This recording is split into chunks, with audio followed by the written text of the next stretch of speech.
उमासुतं शोक विनाशकारकं नमामि विघ्नेश्वर पाद पंकजम्।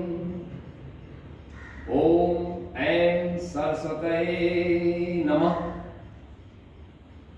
श्री हनुमते नमः। श्री सीतारामाभ्यां नमः। श्री राधा कृष्णाभ्यां नमः। अखंड मंडलाकारं व्याप्तमेन चराचरं तत्पदं दर्शितं येन तस्मै श्री गुरुवे नमः। तस्मै श्री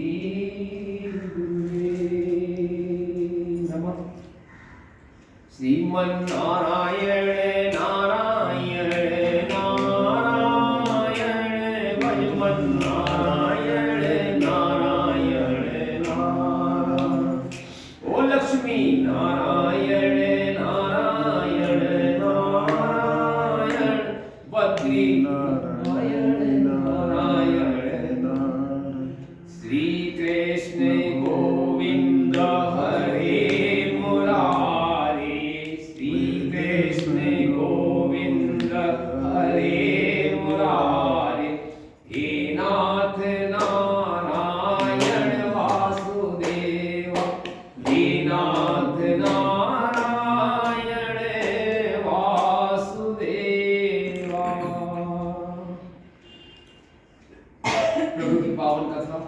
हो रही है स्मार्ट वर्ड से पूना में। आप सबका श्रोताओं का अभिनंदन। सबके हृदय में विराजित भगवान शिव पार्वती को नमन करते हुए आइए संतों के कुछ वाणी को पहले हम स्मरण करते हैं। संत कहते हैं देवी, हे जी तू संसार की रीति पीत के लिए नहीं आया है। तेरा काम यहाँ संसार की रीति के लिए नहीं है और है भी लौकिक है जो व्यवहार में करो, लेकिन ध्यान रखना है तो भगवान को पाने के लिए आया। गर्भ में होता है ना, प्रतिज्ञा करता है कि हमें प्रभु आपको ही ध्यान रखना है, आपको ही पाना है। तो अपने हीरे जैसे जन्म को व्यर्थ नहीं करना और भगवान को पाने का साधन है परमात्मा की भक्ति। परमात्मा की भक्ति कैसे होती है? संकीर्तन के माध्यम से, तन्मयता पूर्वक संकीर्तन, नाम जप है ना, और कथा सत्संग, ये आदि माध्यम है भगवान की भक्ति की। हमने देखा है एक संत कह रहे थे मुझसे कि ज्यादा बुद्धि का विकास हो जाता है तो परमात्मा से दूरी बनती चली जाती है। हमारे प्रखर जो तेज है अंदर के वो सब झुलस जाते हैं उसके प्रखर त्याग की बुद्धि के ज्ञान से। तो इसलिए बुद्धि बहुत जरूरी नहीं है, जरूरी है सरलता, जरूरी है भगवान की भक्ति, जरूरी है विनम्रता, तब जाके हमारा विकास और हमारा मन लग पाएगा। तो जो भारतीय ऋषियों की वाणी है हमारे इन ग्रंथों के माध्यम से, ये तो ग्रंथ जो है वो भागवत स्वरूप भी है ना। शिव पुराण भगवान शिव का वांग में है, रामचरितमानस राम का वांग में है, श्रीमद् भागवत भगवान कृष्ण का वांग में। तो इनकी वाणी, इनके संदेश, इनका ध्यान पूर्वक श्रवण जो हम करते हैं, सुनते हैं, पढ़ते हैं एकाग्रचित्त से, तब हमारे हृदय में भक्ति का अंकुर जमता। और आहा, जब भगवान की प्राप्ति के लिए जो हमारे अंदर व्याकुलता बढ़ती है, जैसे ही दीदी आपकी व्याकुलता बढ़ेगी आप संतोवृत्ति अपने आप ध्यान करते रहेंगे। प्रभु से मिलने का साधन है अपने कार्य को परमात्मा का कार्य समझ के पूरे लगन से मन से करना। ये जो अगर हमने इसको कथा को बना लिया अपना साधन व्यापार का, तो ये व्यापार हो जाएगा। और अगर हमने इसको भगवान के पानी से बना लिया है तो हमारा जीवन आनंद में बस जाएगा। ये परम सत्य है, क्योंकि ऐसा व्यक्ति जो बनता चला जाता है, जो संतों की सानिध्य में करता जाता है, वह पूज्य बन जाता है जगत के लिए। जो अपने कसाइयों को हरण करता है, जो अपने दुष्कृतियों को समाप्त करता है, सद्गुणों को विकास करता है, ये करते करते आदमी का व्यक्तित्व इतना महान होता है कि वो देवत्व में परिवर्तित हो जाता है। आओ आओ, तो ये भगवान प्रभु राम की कथा या शिव कथा या कृष्ण कथा, ये हमारे जीवन को शाश्वत सुख देने वाली है। आओ प्रणाम, जय हो। तो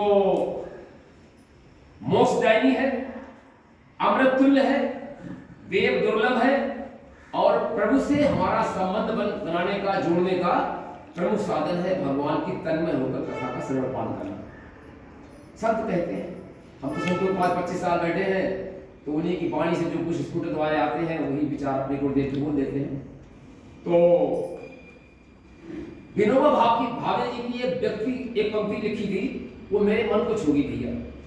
मान लो किसी कारण बस हमारे कई साथी यार नहीं आ पाए हैं, कोई घर में बिजी है, कोई बाहर गया हुआ है, बहन गया गई काम से गया है, तो अगर आप नहीं आ पाए बहन भैया ना आ पाओ कोई बात नहीं, लेकिन अगर 11:30 का टाइम हुआ है और नित्य कथा होती है और आपका ध्यान गया कि वहां निर्मल गुप्ता कथा कह रहे हैं या वहां कथा हो रही कोई कह रहा है, तो समझ लो उस दिशा को आपने अगर प्रणाम कर लिया तो दीदी आपके सारे पाप तत्काल भस्म और उपस्थिति हनुमान जी के डायरी में आपकी हो जाएगी।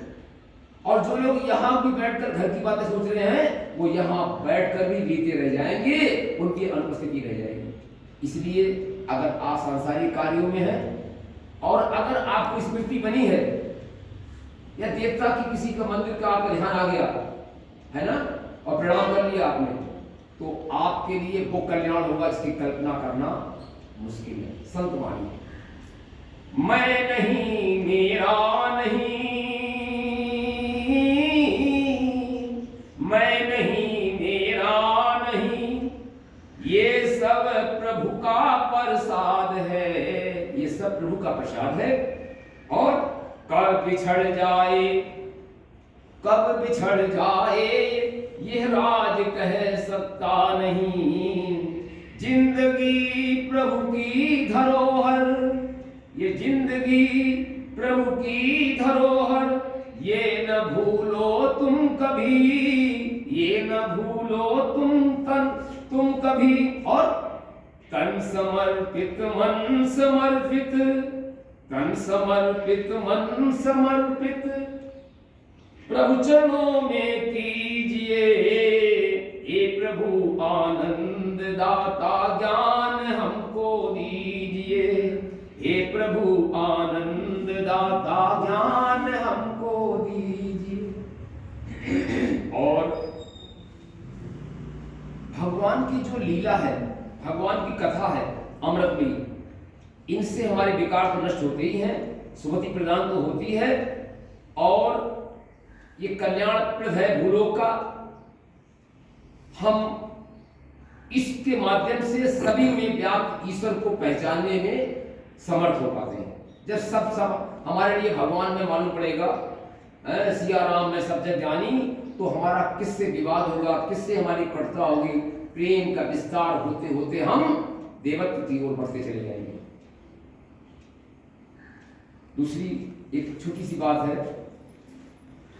भगवान कहते हैं नारद जी से, हम देते कहते हैं कभी कभी कि नाहं तिष्ठामि वैकुंठे योगिनां हृदयेषु वा यत्र गायन्ति मद्भक्ता तत्र तिष्ठामि नारद। वो कहते हैं कि मैं वैकुंठ में नहीं रहता हूं, मैं योगियों के हृदय में रहता हूं, मैं ज्यादा बुद्धिमान हो उनके पास नहीं रहता हूं। अरे मैं तो कहां रहता हूं जहां मेरा भक्त तन्मय होकर बड़ा संकीर्तन करता है, जहां भक्त तन्मय होकर अपनी छोटी मोटी पूजा दैनिक करते हैं, अपना भावपूर्ण करता है। और एक बहुत बढ़िया हमारे संत हैं, उनका नाम है बिंदु गोस्वामी, बस उसकी बात हम कर रहे हैं, आपको आनंद आएगा।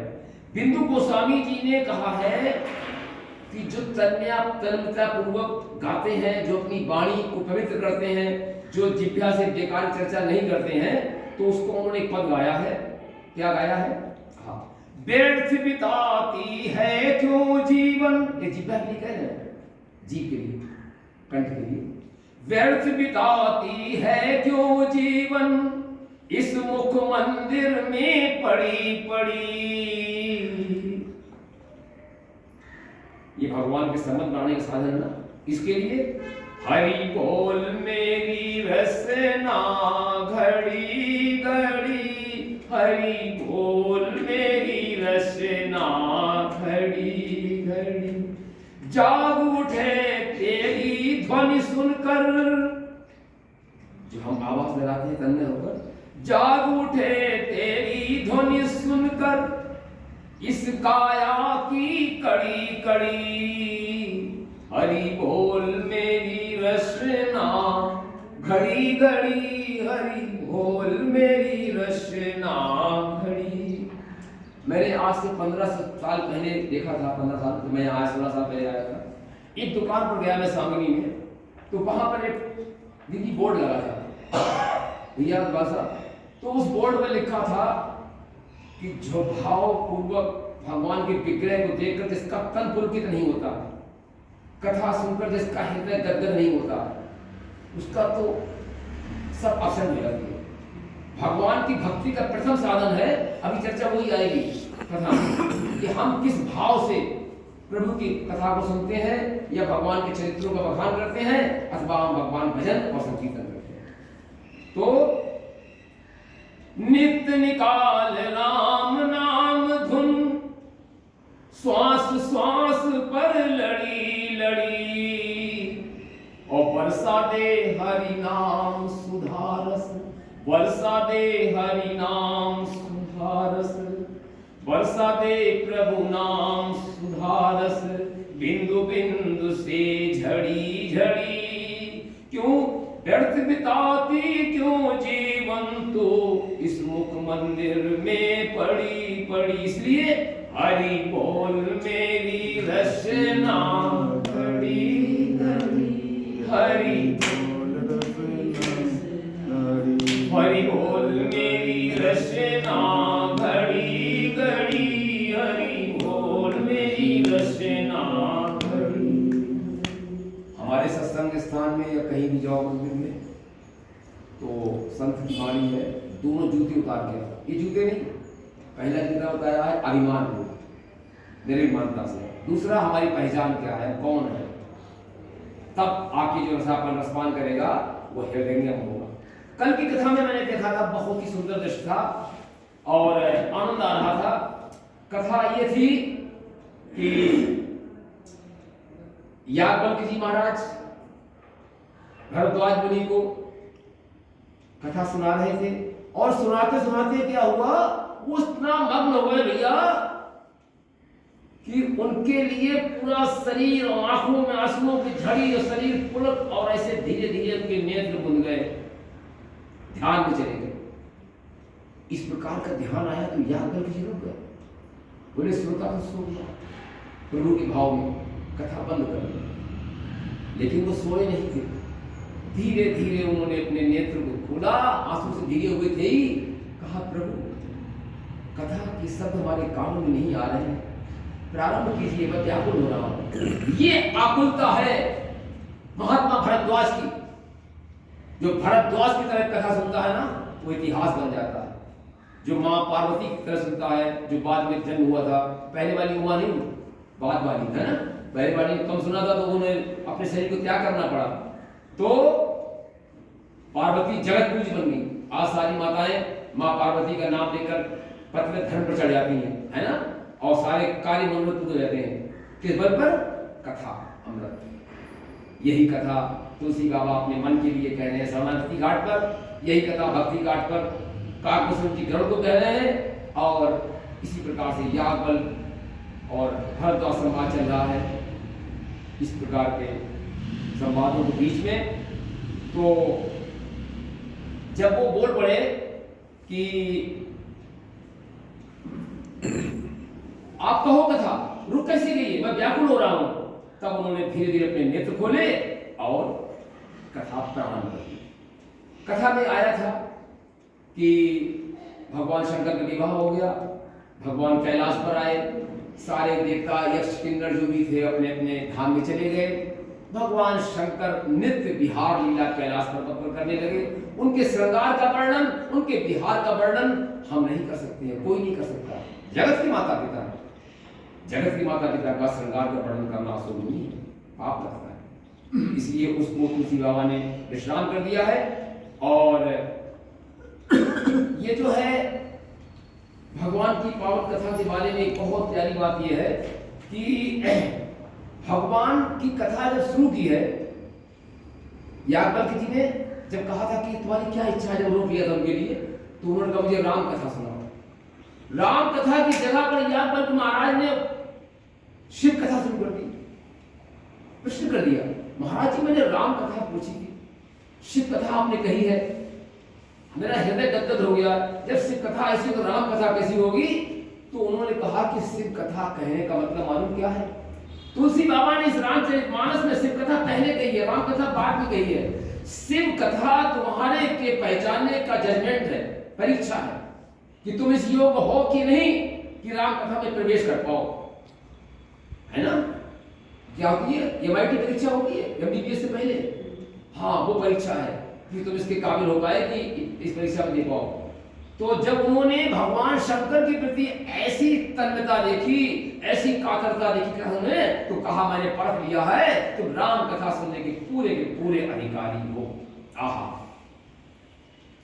और शिव पद कमल जिनहि रति नाही, राम ही ते सपने न सुहाई। और बिनु चल विश्वनाथ पद नेहु, राम भगत कर लक्षण एहु। आहा। शिव जी के चरणों में जिनकी प्रीति नहीं है, ये भगवान राम जी को सपने में भी पसंद नहीं है। हाँ, तो शिव सम को रघुपति व्रत धारी, और बिनु अग तजिय सतिय असी नारी। उनि करी रघुपति भगति दृढ़ाई, को शिव सम राम ही प्रिय नाही। देखो ये एक दूसरे के इष्ट है ना। शिव द्रोही मम भगत कहावा, मम द्रोही शिव भगत कहावा, सोनर वही सपने नहीं भावा, है ना। शिव द्रोही मम दास, मम द्रोही सिद्धास, सोनर करें कल्प भर नाश, उनका जो है रौरव नरक विनाश करें। इस प्रकार से उन्होंने कहा कि पृथ्वी मैं कहीं शिव चरित बूझा मर्म तुम्हार, सुच सेवक तुम राम के रहित समस्त विकार। शिव चरित को कहकर मैंने ये भेद समझ लिया है कि तुम रामचंद्र जी के पवित्र सेवक हो, समस्त दोषों से रहित हो और इस राम कथा सुनने के परम अधिकारी हो। ऐसा किया कह रहे हैं। तो मैं जाना तुम्हारे गुणशीला, कहाँ सुनहि अब रघुपति लीला। सोने मुनि आज समागम तोरे, अब कहीं न जाए जस सुख मन मोरे। मैंने तुम्हारा गुण स्वभाव जान लिया है, मैं रघुपति की लीला कहता हूं, सुनो। आज तुम्हारे मिलने से मेरे मन में जो आनंद आया है, जब किसी गुरु के लिए योग्य शिष्य मिल जाता है ना, तो गुरु निहाल हो जाता है। हमको याद है एक प्रसंग, हमारे स्वामी दयानंद जी अपने गुरु के पास एक बार बाल्यकाल में गए थे, गुरु के पास, ब्रजानंद जी के पास। ब्रजानंद जी के गुरु थे ना, तो जाके उन्होंने कहा, दरवाजा खटखटाया, कहा खोलो। गुरुजी अंधे थे, सूरदास थे। उन्होंने कहा कौन? जोर से बोले, बिल्कुल लकड़ी के रहे तपे हुए थे। तो उन्होंने कहा प्रभु यही तो मैं पूछने आया हूं कि मैं कौन हूं।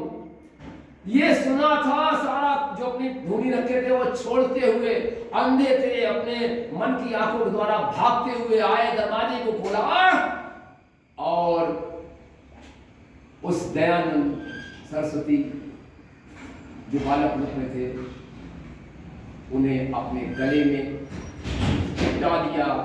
अरे बरसों से मैं तुम्हारा इंतजार कर रहा था और आज तुम मुझे मिल गए, मैं निहाल हो गया। तुम ही मेरी वाणी को, कभी कभी ऐसा होता है किसी के पास ज्ञान होता है, शब्द नहीं होते। जैसे हमारे परमहंस राम के पास ज्ञान था लेकिन शब्द नहीं थे। जब शब्द देने के लिए विवेकानंद से मिलन हुआ तो गुरु भी अमर हो गया। विवेकानंद तो अमर हो ही गए अपनी वाणी के द्वारा, ज्ञान तो उनका ही था प्रकाश। तो कभी कभी शिष्य गुरु के लिए आसमान उठा देता है। गुरु के लिए भी परम शिष्य मिलना बड़े दुर्लभ है। वही कहा है कि तुम्हारा ऐसा हमने जो है श्रोता पाके मैं कथा धन होगी मेरी सुनाना आज।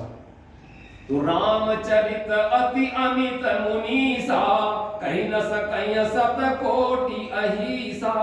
और तदपि जथाश्रुत कहूँ बखानी, और सुमिर गिरापति प्रभु धन पानी। रामचरित अत्यंत अपार है मनुष्यों। सूत जी सौनकादि को सुना रहे हैं, या बल्क जी भरद्वाज को सुना रहे हैं विस्तार से तमाम मुनियों को। कहा मैंने सुना है कि धनुष लिए हुए प्रभु राम का स्मरण करके हमारे वाणी के स्वामी जो है, जिनकी प्रेरणा से हम कह पा रहे हैं, अब मैं कथा शुरू करता हूँ। और ये हम जो बोल रहे हैं इस मंच पे, हम तो कथावाचक भी नहीं, छोटे से आपकी तरह बहुत साधारण व्यक्ति हैं। तो क्या है ये हम बोल क्यों रहे हैं? ये महिमा है इस आसन की, ये महिमा है यहाँ के वातावरण की, ये महिमा है श्रोता के बल पर कह पाता। तो शारद दारु नारी सम स्वामी, और राम सूत्र धरे अंतर्यामी। जहीं पर कृपा करही जनु जानी, और कवि उर अजिर न चावही बानी। सरस्वती जी माता जो है वो कठपुतली के समान है। जिसे लकड़ी वाले वो चलाते हैं ना खिलौने, कठपुतली वाला जो चलाने वाला होता है। और भगवान श्री रामचंद्र जी हैं सूत पकड़कर नचाने वाले हैं। माँ को हमारी जिब्या पर कौन नचा रहा है? हमारे प्रभु। और हमारी वाणी से वही शब्द निकलते चले जाते हैं। तो अपना भक्त जानकर जिस कवि पर कृपा करते हैं, जिस भक्त पर कृपा करते हैं, भगवान की कृपा ही तो है। ये अति कृपा है जो यहाँ सत्संग हो रहा है वर्षों से। ये अति कृपा है जो यहाँ पर हम वक्ता के रूप में कुछ बोलने का साहस कर रहे हैं। जहां पर कथा होती है वह स्थान भगवान शिव के लिए बंदनीय हो जाता है। मैंने सुनाया था आपकी पिछली कथा में कि भगवान शंकर और माता पार्वती नंदी पर सवार होकर जा रहे थे। टीले को प्रणाम किया मट्टी के ऊंचे से। जब उन्होंने कहा प्रणाम किया, बोल नहीं पाई मां, चलो चलिए बाद पूछेंगे। फिर दोबारा प्रणाम किया आगे जाके उस दूसरे टीले को। अब माता पर नहीं रह गया। बोले प्रभु आपने तुम दोनों टीलों को प्रणाम किया, कारण क्या है? आप तो महादेव है, आप तो देवों का देव है, फिर ये किसको प्रणाम कर रहे हैं? बोले मैं देवों का देव महादेव जरूर हूं, लेकिन पहले टीले को प्रणाम करने का कारण ये है कि इस टीले पर 10,000 वर्ष पहले कोई संत आ चुके थे, कथा कह चुके थे, राम कथा। और दूसरे टीले पर राम कथा इतने वर्षों बाद होने वाली है। तो जहां पर कथा होती है वह स्थान भगवान शिव के लिए बंदनीय हो जाता है। अर्थात भगवान जिस व्यक्ति पर चाहते हैं और उसकी वाणी में अपना सरस्वती रूपी जो है वो कठपुतली से हमारी जिब्या पर नचाते रहते हैं और हमको भगवान की चर्चा कराने के लायक बनाते रहते हैं। तो प्रणव सोय कृपाल रघुनाथा, वर्णव विशदता सुगुण गाथा। परम रम्य गिरिवर कैलासु, सदा जहां शिव उमा निवासु। उन्हीं कृपालु भगवान राघवेंद्र सरकार को हम प्रणाम करते हैं जानकी सहित, और उन्हीं के निर्मल गुणों की कथा कहता हूं। अकबर जी कह रहे हैं कैलाश पर्वतों में श्रेष्ठ है, रमणीय है, जहां शिव पार्वती अपने विवाह के बाद विहार कर रहे थे, उसी दृश्य को दर्शाया है। तो सिद्ध तपोधन जोग जन सुर किन्नर मुनि प्रण, बसहि कहां सुकृति सकल सेवय शिव सुख कंद। सिद्ध लोग, तपस्वी लोग, योगी गण लोग, देवता, किन्नर, मुनियों के समूह और पर्वत पर रहते हैं। ये सब बड़े पुण्यात्मा हैं कि जो जिन्हें भगवान शिव की सेवा का सौभाग्य, उनके दर्शन का सौभाग्य मिला है। तो हरिहर विमुख धर्म रति नाही, ते नर तहाँ सपनेहु नहीं जान।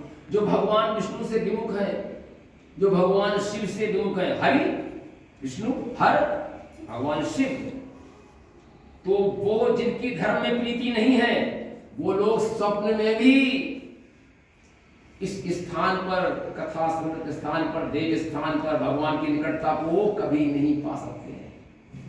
हमारा भजन, हमारा तपस्या जो हम करते हैं, माला जप, हमारे सत्कर्म जब प्रबल होते हैं, तब हमारे कदम सत्संग की ओर या कथामृत की ओर या देव स्थान की ओर बढ़ते हैं, तीर्थों की ओर। तो यही गिरि पर पट बिटप विशाला, और नित नूतन सुंदर सब काला। उस पर्वत पर एक बरगद का पेड़ है। बरगद का पेड़ है जो कि नित्य नवीन, सब काल 6 ऋतुओं में भी हमेशा पल्लवित हरा रहता है, नवीन रहता है। तो वहां क्या था? त्रिविध समीर सुशीतल छाया, और शिव विश्राम बिटप ऋतु गाया। वहां पर तीनों प्रकार की वायु शीतल मंद सुगंध बहती रहती है, और उसकी छाया बड़ी हृदय को, मन को, शरीर को आनंद देने वाली होती है। वो शिव जी के विश्राम का स्थल है। बरगद के पेड़ के नीचे उस जो कैलाश पर्वत पर है, जिन्होंने वेदों में गाया, उसकी चर्चा वेदों में आई है। भगवान शिव जहां बैठकर कथा पान करते हैं, सुनाते हैं।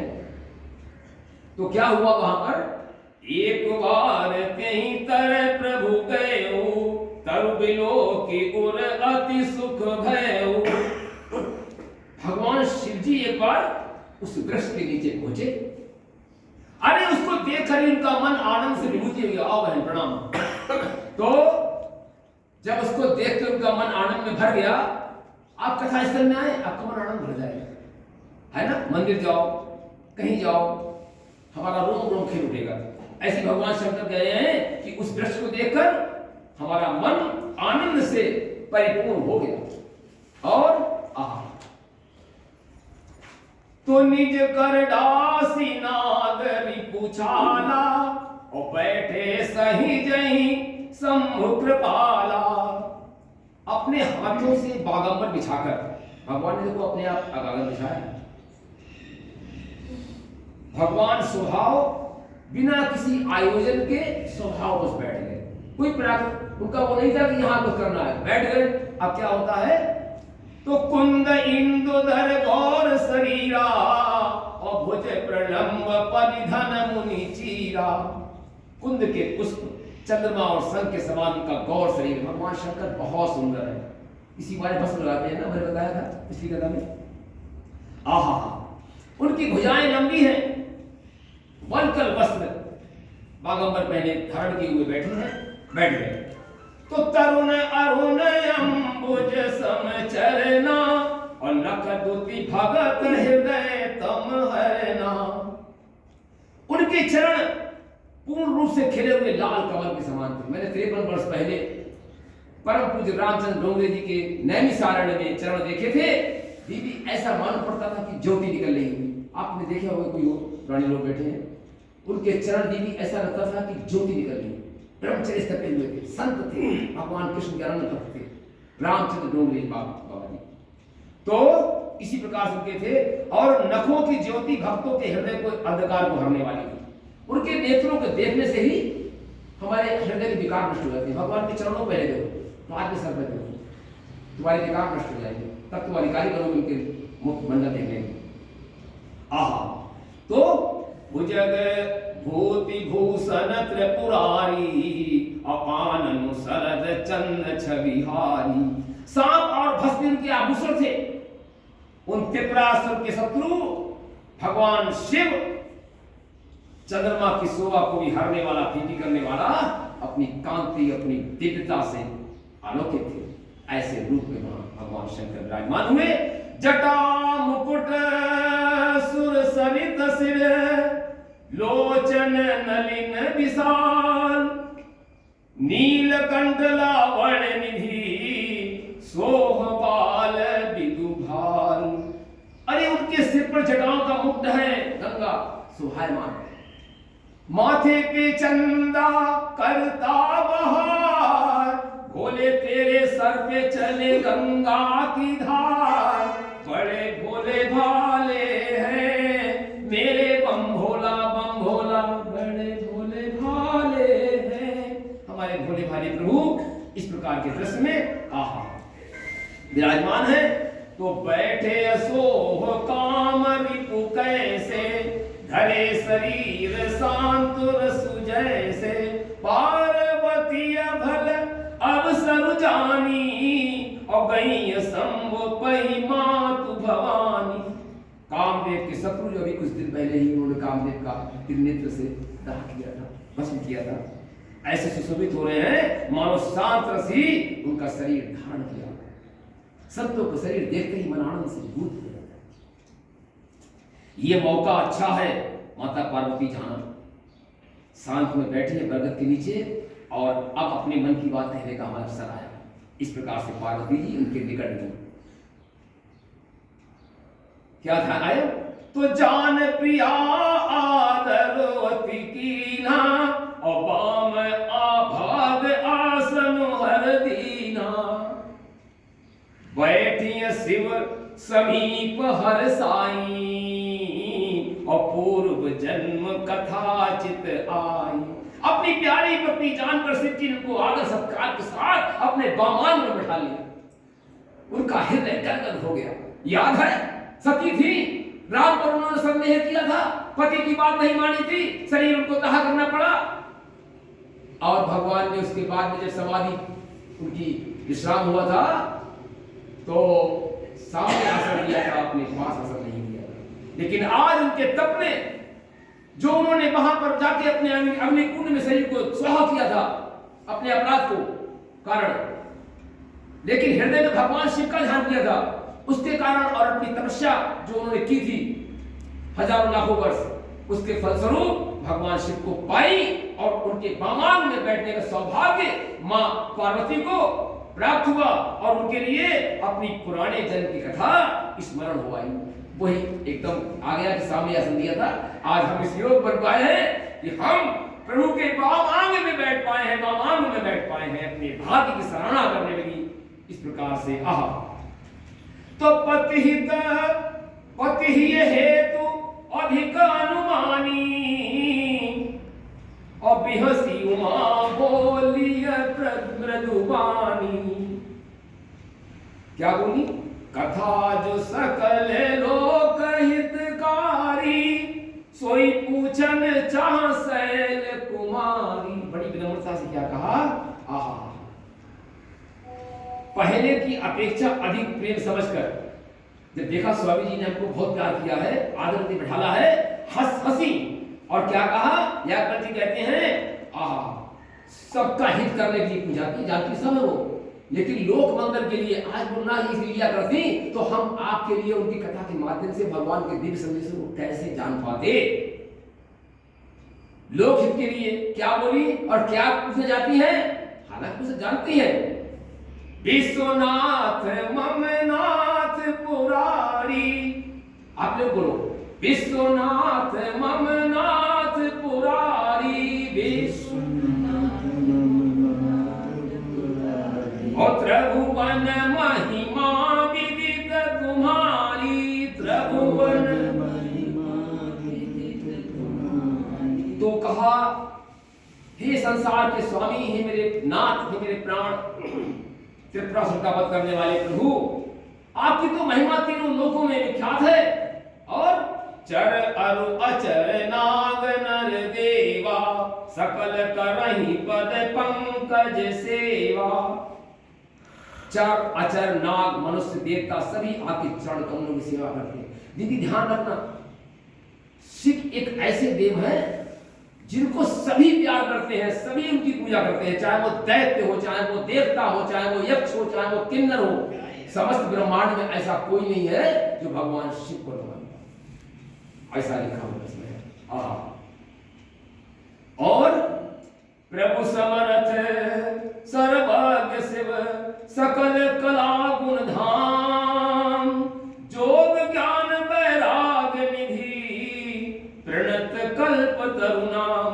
आप सर्वज्ञ हैं, समर्थ हैं, कल्याण स्वरूप है प्रभु, कलाओं गुणों के निधान है, कलाओं के निधान है, ज्ञान योग वैराग्य के भंडार है, निधि है। आपका नाम शरणागतों के लिए कल्प दृष्टि करे है ना, औढ़ नानी है ना। तो जो जाऊं मैं जाऊं मो पर प्रसन्न सुख राशि, और जानियो सत्य मोहि निज दासी, तो प्रभु हरहु मोर ज्ञाना, और कही रघुनाथ कथा विधि नाना। ध्यान रखना, उदासी को दूर करने का साधन केवल कथा सत्संग है, भगवान से जुड़ना है। बिना भगवान से जुड़े आपको कष्टों का सामना करना पड़ेगा। जिसका प्रभु से जुड़ा संबंध है उसे हर घड़ी आनंद ही आनंद है। जिसको जीवन में मिला सत्संग है उसे हर घड़ी आनंद ही आनंद है। तो उन्होंने कहा कि आप अपनी प्रभु की कथा कहकर हमारे अज्ञान को दूर कीजिए। अज्ञान दूर होता है भगवान की कथा से।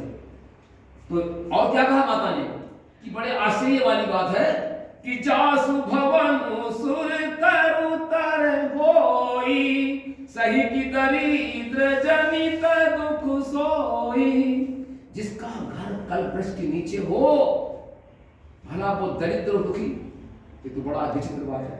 हम कल्पवृक्ष के नीचे जो भी कामना करेंगे तुरंत तत्काल पूरी हो जाएगी, और फिर भी हम आपके साथ रहते हुए हमारे अज्ञान में नहीं जा रहा है, लोक कल्याण लिखे नहीं हुए। तो शशि भूषण अस हृदय विचारी, हरहु नाथ मम मति भ्रम भारी।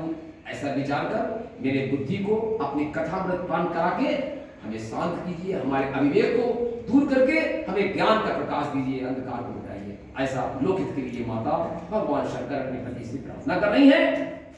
तो प्रभु जय मुनि परमार्थवादी, कहै राम कहूँ ब्रह्म अनादि, और शेष शारदा वेद पुराना, सकल करहि रघुपति गुण गाना।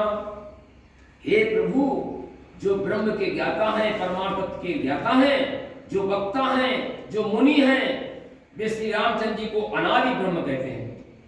और शेष सरस्वती वेद पुराण सभी रघुनाथ जी के गुण गाते हैं। ये सभी लोग जो संतों, वे भक्त और भगवान के जो ऊंचे महर्षि ऋषि वगैरह हैं, ये सब भगवान के गुणों का बखान करते हैं। तो तुम पुनि राम राम दिन राती, सादर जपहु अनंग आराती, और राम सो अवध नृपति सुत सोई, की अज अगुण अलख गति कोई। हे कामदेव की स्तुति, जिनका आप अवेयरनेस हर क्षण, भगवान भोले बाबा कोई काम ही नहीं करते, ध्यान और राम का नाम है उनके हृदय में, शिवाय जिज्ञा कर राम के अलावा कुछ नहीं। जो उन्होंने 1 करोड़ मंत्रों की जो रामायण अपने मन से रची थी, वो सब बांट दिया सब में, लेकिन 2 अक्षर एक सूत्र के रह गए थे, और वही उन्होंने कंठ में धारण कर लिए। राम बोलिए किसी को नहीं। वही राम जो आप जपते रहते हैं, भैया ये बताओ आप, देखो कितना प्रश्न बढ़िया किया, कथा कराने के लिए वो तेज कर रहे हैं। राम ये वही अयोध्या के पुत्र जिनके हमारे देख की बुद्धि खराब हुई थी वो है, या अजन्मा निर्गुण अगोचर कोई और राम है? बहुत ध्यान समझने की बात है संसार वालों के लिए। कभी संदेह मत करना कि राम कोई और है। दशरथ के आंगन में खेलने वाले बाल रूप राम, रावण का वध करने वाले राम, वही राम हमारे भगवान शंकर के कंठ में विराजित राम है। राम के इष्ट शिव है, शिव के इष्ट राम है, एक दूसरे के बिना कोई नहीं सकता। और कहा उन्होंने, चतुराई की उन्होंने, कि जौन तनयत ब्रह्म किनी, नारी विरहा मति भोरी, देख चरित महिमा सुनत, भ्रमति बोधि अति मोर। और यदि भी राजपुत्र हैं तो ब्रह्म कैसे? प्रभु आश्चर्य। और यदि ब्रह्म है तो स्त्री के गृह में उनकी बुद्धि बावली कैसे हो रही है? पशुओं से वृक्षों से पूछ रहे हैं तुमने सीता देखी, तुमने सीता देखी। अब ब्रह्म तो सब समझता, वो संकल्प मात्र सब कुछ कर सकता है। आहा, इधर उनके ऐसे चरित्र देखकर और उधर उनकी महिमा सुनकर मेरी बुद्धि भ्रमित हो जाती है कि एक स्त्री का विरही राजपुत्र ब्रह्म कैसे हो सकता है। मां पूछती है मुस्कुराते हुए अपने प्रभु से, जो अनीह व्यापक विभु कोई, जो अनीह व्यापक विभु को, और कहूं बुझाए नाथ मोई सो, अज्ञ जाने विष उर्जनि धरहूं, जेहि विधि मोह मिटे सोई करहूं। मेरे अज्ञान को ये सब बातें बता के हरिएगा और हमें दिशा दीजिएगा, हमारे अंधकार में ताकि प्रकाश से भर दे। हैं? आहा, मैं बन दीख राम प्रभुताई, अति भय विकल न तुम्हि सुनाई, तदपि मलिन मन बोधु न आवा, सो फल भलिए भांति अति हम पावा। क्या कहा है? पिछले जन्म में मुझे याद है प्रभु, रामचंद्र जी की वन में मैंने प्रभुता देखी थी।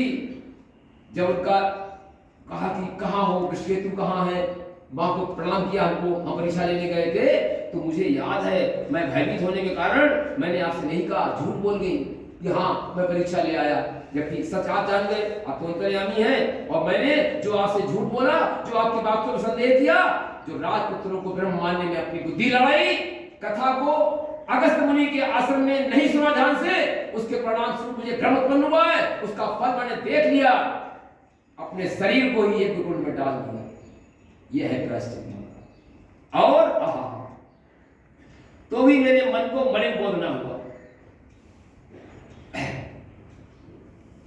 और मैंने उस फल को अच्छा पा लिया, अपने कर्मों का फल पा लिया। आजा हूं, कितनी प्यारी बात कर रही है। आहा, भैया क्या कह रही हैं? आज हूं कछु संशय मन मोरे, और करहु कृपा बिन बहु कर जोरे। लेकिन अब भी ना अहंकार बढ़ जाता है, सब कुछ बढ़ जाता है, लेकिन थोड़ी सी गांठ रह जाती है। लेकिन एक संदेह मेरे मन में है, और संदेह ही भगवान से दूरी बनाता है। भगवान के नाम में संदेह ही एकदम फटा देता है। इसे ना खटाई पड़ी दूध में, नींबू पड़ा फट गया, है ना। तो मैं विनती करता हूं संदेह दूर कीजिए कि उस समय मुझे समझाया था आपने, मैं संदेह न गया। हे नाथ, ये सोचकर आप मुझे क्रोध ना करें, आप मेरे ऊपर गुस्सा ना करें। अब की बार हमारा पूछने ढंग और है, क्या है? तब कर अस विमोह बनाही, राम कथा पर रुचि मन माही, कहूं पुनीत राम गुण गाथा, भुजग राज भूषण सुरनाथा। मुझे अब पहले ऐसा मोह नहीं है अपने पूर्वजन्म तरह, अब तो मेरे हृदय में राम कथा सुनने की आकुलता है, व्याकुलता है, तड़प है। आहा, शेष नाम को अलंकार में धारण करने वाले